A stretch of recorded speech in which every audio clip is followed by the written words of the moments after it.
Bapak Presiden memerintahkan kepada kami untuk segera melakukan GORC terhadap seluruh cadangan kita yang kemudian itu bisa dijadikan sebagai bagian yang akan kita dorong ke sektor hilirisasi.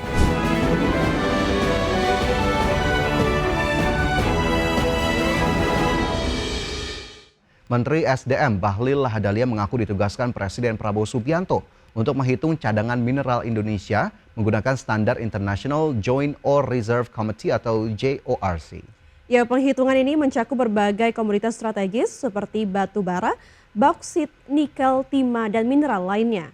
Menurut Bahlil, dengan adanya GORC, pemerintah ingin memastikan data cadangan SDA Indonesia lebih akurat, transparan, dan dapat diakui secara global. Hasil GORC akan menjadi bagian dari mendorong hilirisasi sektor pertambangan mineral yang bisa meningkatkan investasi ke dalam negeri. Terkait dengan cadangan sumber daya alam kita, baik dari batu bara, bauksit, nikel, timah, dan mineral lainnya.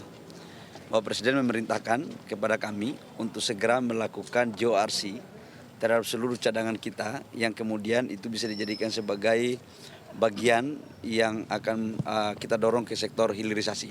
Dan ini untuk Pemirsa, survei Badan Pusat Statistik menunjukkan perbaikan signifikan dalam layanan haji tahun 2025.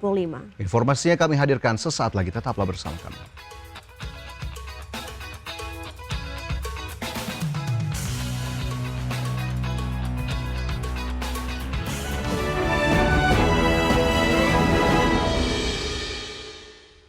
Kembali di Prime Market Highlight pemirsa, Lembaga Layanan Pemasaran UMKM atau SMESCO Indonesia bersiap untuk mengembalikan kejayaan SMESCO sebagai sentra dan barometer kemajuan UMKM di tanah air.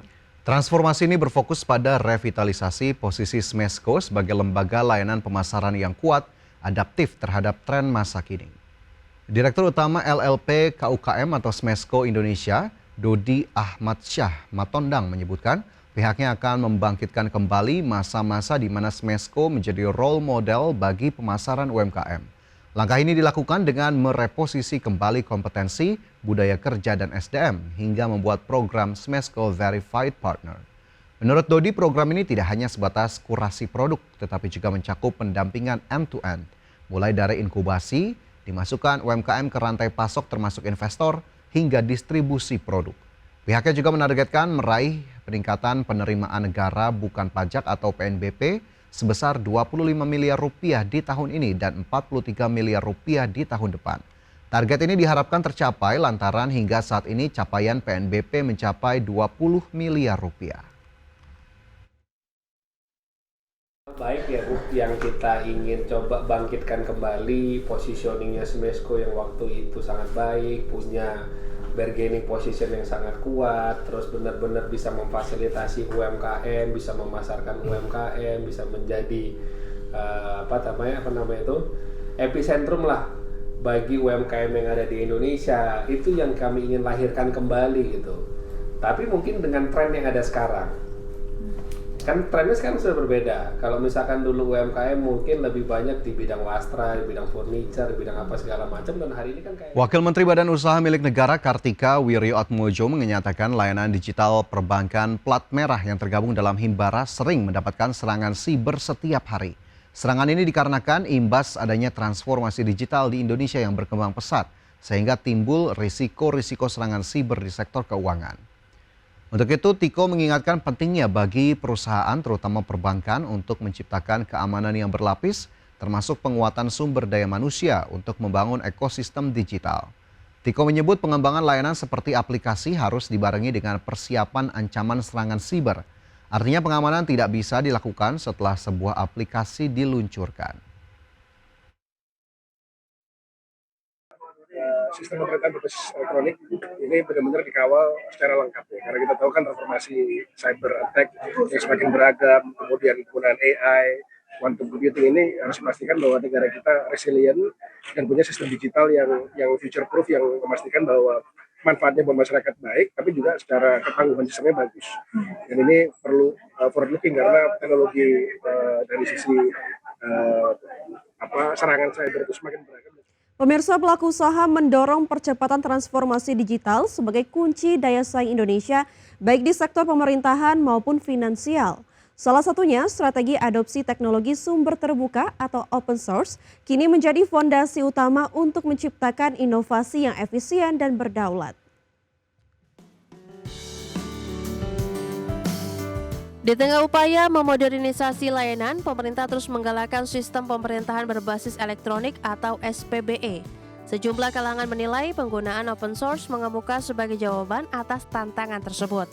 Menurut Direktur Utama Sivaliklo Teknologi dan Canonical Wong Sujan, dengan open source instansi dapat mengurangi biaya lisensi yang mahal, menghindari ketergantungan pada satu vendor, serta memiliki fleksibilitas untuk mengembangkan sistem sesuai kebutuhan lokal. Hal ini diyakini dapat mempercepat lahirnya layanan publik dan produk finansial yang lebih canggih. Jadi posisi Sivali adalah sebagai distributor Canonical di Indonesia. Peran kami adalah sudah pasti untuk bisa memastikan agar open source ini bisa dipergunakan sesuai dengan peraturan yang ada di Indonesia. Contoh berhubungan dengan PDP, berhubungan dengan peraturan dari OJK ataupun BI.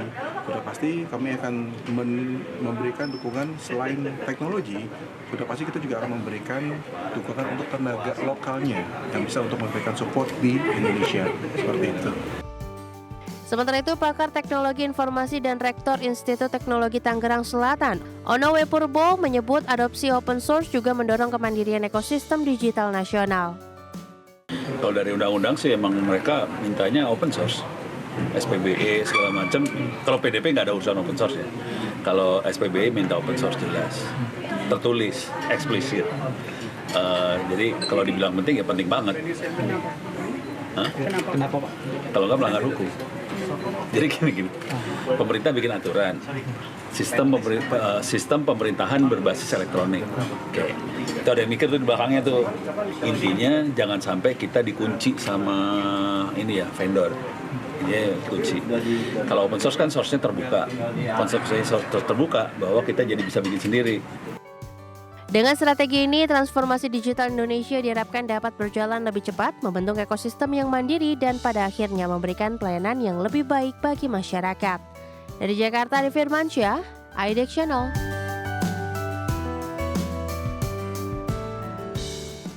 Ya tentu kalau berbicara soal digitalisasi, transformasi ini tidak bisa terlepas dari keamanan juga yang harus terus diperkuat ya Vin ya. Firewall, proxy juga ini harus menjadi catatan penting bagi seluruh pengembang ataupun pemilik aplikasi. Terutama tadi bank-bank BUMN yang tergabung dalam Himbara ternyata mendapatkan serangan siber setiap hari. Bahkan jumlahnya bukan ribuan saja, ini jutaan serangan siber. Jadi memang harus terus diperkuat, diperkaya kembali bagaimana kemudian keamanannya agak berlapis karena serangan siber biasanya Vin lebih pintar nih daripada pembuat aplikasi. Benar sekali Fajar, tadi juga ada informasi terkait transformasi digital ya, di mana saat ini jika memang kita ingin maju dan juga ingin bersaing secara global, memang kita harus memajukan transformasi digital. Dan untuk itu mungkin bisa pemerintah, swasta dan juga pendidikan itu bisa mendorong sama-sama untuk mencetak talenta-talenta digital terbaik di tanah air ya. Ya betul sekali, kita dukung tentunya proses ataupun transformasi digital di tanah air.